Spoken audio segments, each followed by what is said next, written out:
We'll next move on to Sara Hurvitz, and she's going to talk to us about the phase 3 randomized, double-blind, placebo-controlled, multicenter trial of daily everolimus plus weekly trastuzumab and paclitaxel as first-line therapy in women with HER2-positive advanced breast cancer, the so-called BOLERO-1 trial. Thank you very much. So I'm very pleased to be presenting you the BOLERO-1 Trio 19 study. By way of background, we know that trastuzumab, the anti-HER2 monoclonal antibody, has dramatically improved outcomes for patients diagnosed with HER2-positive breast cancer, both in the advanced and early stage settings. However, it's not a win for everyone. Resistance to treatment still exists and remains a clinically unmet challenge, both de novo and acquired resistance. One pathway that's been implicated in resistance to these therapies is hyperactivation of the PI3 kinase AKT-mTOR pathway. mTOR inhibitors have been proposed to potentially reverse this resistance. Preclinically and phase 1 and 2 clinical trials have shown activity of the mTOR inhibitor everolimus against HER2-positive breast cancer.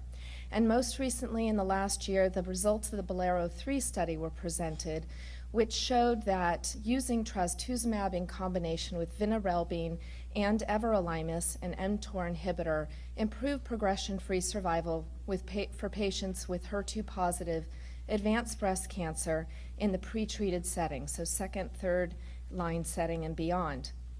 Interestingly, in that study, there was an exploratory analysis that showed the subset of patients with hormone receptor negative disease appeared to have more of benefit from the use of everolimus in that study. And so here is the design of our study. This was a 719 patient clinical trial. We enrolled patients from 2009 through 2011. Patients were randomized in a 2-to-1 fashion to receive paclitaxel plus trastuzumab with either everolimus at a 10 milligram daily dose, which is different from the BOLERO-3 study, which was 5 milligrams daily, versus placebo. Stratification factors are shown there. We had two primary endpoints, both overall progression-free survival by investigator assessment in the full population of patients, and then also progression-free survival in the hormone receptor negative subpopulation for the reasons I just described. The secondary endpoints are shown here. This is the progression-free survival by investigator assessment for the overall population. As you can see, there was no statistically significant difference between the two arms. Everolimus was associated with a 14.95-month median PFS and placebo 14.49 months. Now I'll show you the hormone receptor negative subpopulation, and you can see a separation of the curves here with 7-month improvement in favor of the everolimus arm. However, this did not meet our pre-specified level of significance. We had set a pre-specified level of significance of p less than 0.0044, and the p-value here was p 0.0049. So while these data are intriguing, they did not lead to show a level of significance. In terms of adverse event profile, this is very similar to that which was seen in the BOLERO-3 study. We see more stomatitis in patients treated with everolimus, more diarrhea in patients treated with everolimus, as well as neutropenia and anemia. One thing I'd like to point out is that there were more on-treatment deaths related to adverse events in the everolimus arm, 3.6% in the everolimus arm compared to none in the placebo arm. We noted that these deaths, all but one, occurred in the first 15 months of enrollment of this study and tended to occur in regions and sites that had little experience with everolimus. When these events occurred, the IDMC sent out a letter to all of the investigators notifying them that very proactive, aggressive management of adverse events was necessary, and only one death occurred subsequent to that. So this is underscoring the need for proactive, aggressive management of adverse events when combining everolimus with chemotherapy. So, in conclusion, the PFS was not improved by everolimus in the full population. In the hormone receptor negative subpopulation, there was an interesting 7-month improvement in PFS that did not meet statistical significance. These data are consistent with the preliminary observation from the BOLERO-3 study that the hormone receptor negative subpopulation of HER2-positive breast cancer may have a differential response to everolimus, keeping in mind that neither of these studies utilized or allowed endocrine therapy for hormone receptor positive disease. Future studies and ongoing studies are evaluating the use of PI3 kinase pathway inhibitors in combination with trastuzumab and endocrine therapy for the hormone receptor positive subset. The safety profile was generally consistent with the known safety from BOLERO-3. However, the increased rate of AE-related on-treatment events are notable and underscore our need to take the adverse event management very seriously. Thank you. Sarah? I'm sure you're going to do it, although it's difficult to get tissues in some patients with metastatic disease, but one might anticipate that those patients that do benefit are those with PTEN loss or PTEN low or PI3 kinase mutations, which you would expect would not respond much at all to trastuzumab because the pathway is being activated downstream of that receptor. Do you have tissue, and are you planning to do analysis of those markers as well? Yes. So we do have tissue from this study. In addition, tissue was collected from BOLERO-3, and we're actually discussing combining the two to increase the power of this analysis. They'll certainly need to be analyzed separately, but this was an exploratory analysis that was built into the protocol.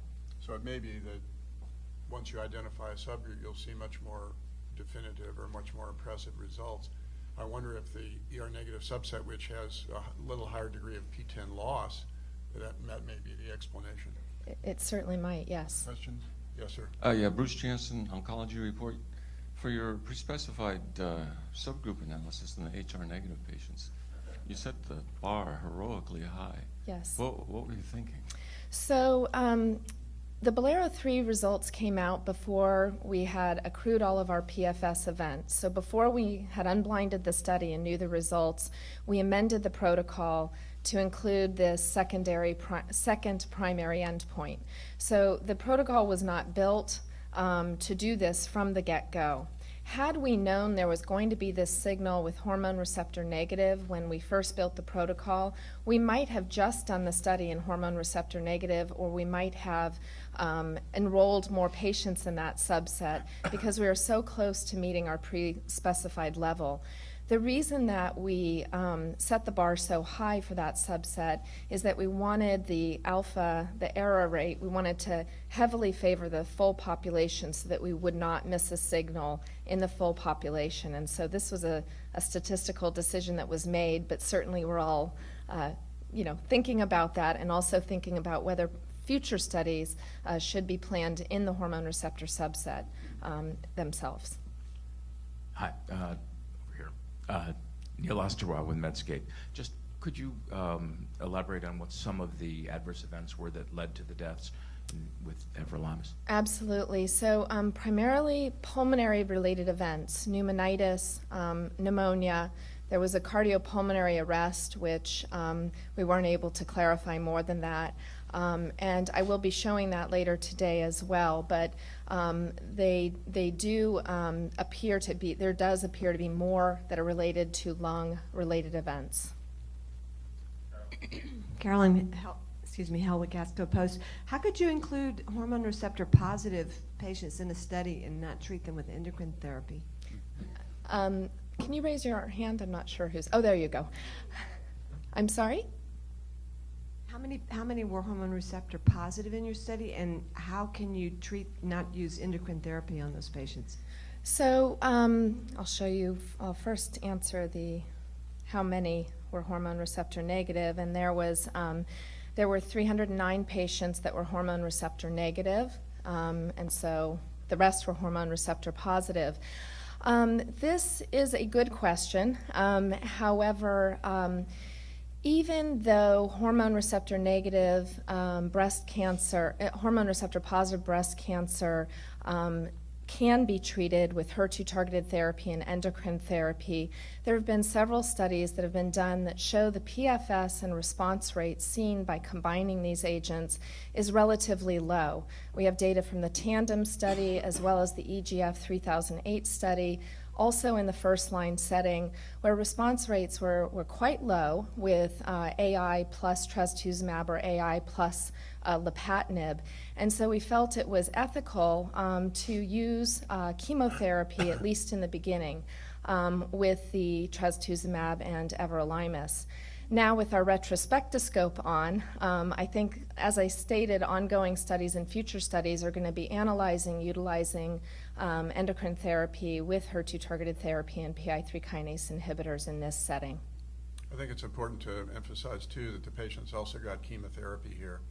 Yes. And based on studies done with tamoxifen 20 years ago, which is probably not fair with newer agents today, we learned that it was not good to give tamoxifen along with chemotherapy, and therefore it was extrapolated all endocrine therapies should not be given at the same time as chemotherapy.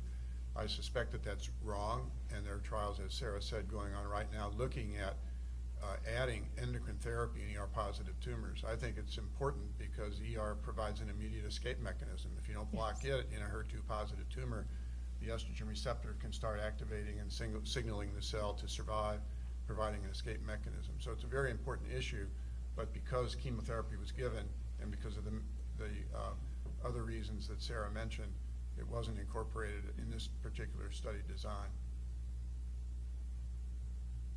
I think we're ready for the next speaker then, Dr. Osborne.